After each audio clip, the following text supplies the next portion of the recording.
Evo Matija kao urednik inicijalne akademske četvrti prošle godine, reci nam kako je došlo do ideje da ljubičasta redakcija na trećoj godini radi akademsku četvrt i kako je bilo stvarat priloge za tu akademsku četvrt, obzirom da tu emisiju imamo danas na televiziji Student koja je krenula u nešto drugačijem formatu, ali ima i dosta sličnosti. Dakle, centralna grupa ljudi koja je radila tu prvotnu akademsku četvrt su se doslovce našli, ajmo reći, na cugi i dogovorili kako bi radili taj cjelokupni projekt.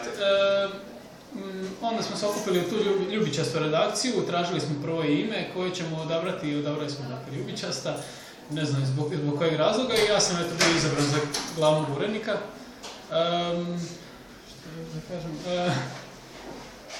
Bilo je nekih problema sa temama. Malo smo se na početku, evo ja sam bio član te redakcije, pa bilo je malo problem jer smo mislili da sve treba biti vezano isključivo za studente, da se ne bi polomili na nekom odabiru samo studentskih tema. Bilo je dosta problema sa traženjem tema i zapravo pronalaženjem te neke niše u kojoj bi istraživali i koja bi zapravo išla u emisiju.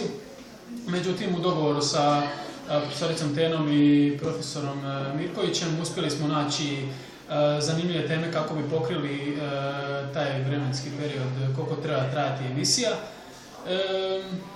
Ta teme smo kasnije malo čak smo neke dorađivali i neke nove su nam padale na pamet, međutim kako smo bili pritisnuti s vremenom nismo ih baš uspjeli dovoljno razraditi, ali čuo sam sada u ovoj novoj akademskoj četvrti da su rubrike drugačije malo podijeljene, da to dosta dobro ide i dosta dobro izgleda.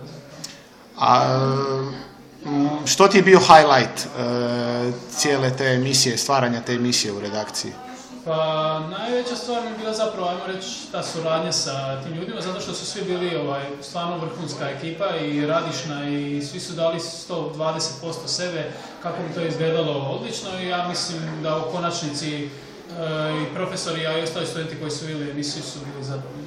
Znači ta zapravo grupa studenata je bila privilegirana da radi tu emisiju koja je bila zapravo povjerena nama, studentima, jer je neko trebao napraviti taj ozbiljniji, ajmo reći, format studentske središnje emisije. Ja mislim da ta prva, znači, ekipa je zapravo postavila temelje cjelokupnog novog rada na toj emisiji akademske četvrt, koja sad je centralni dio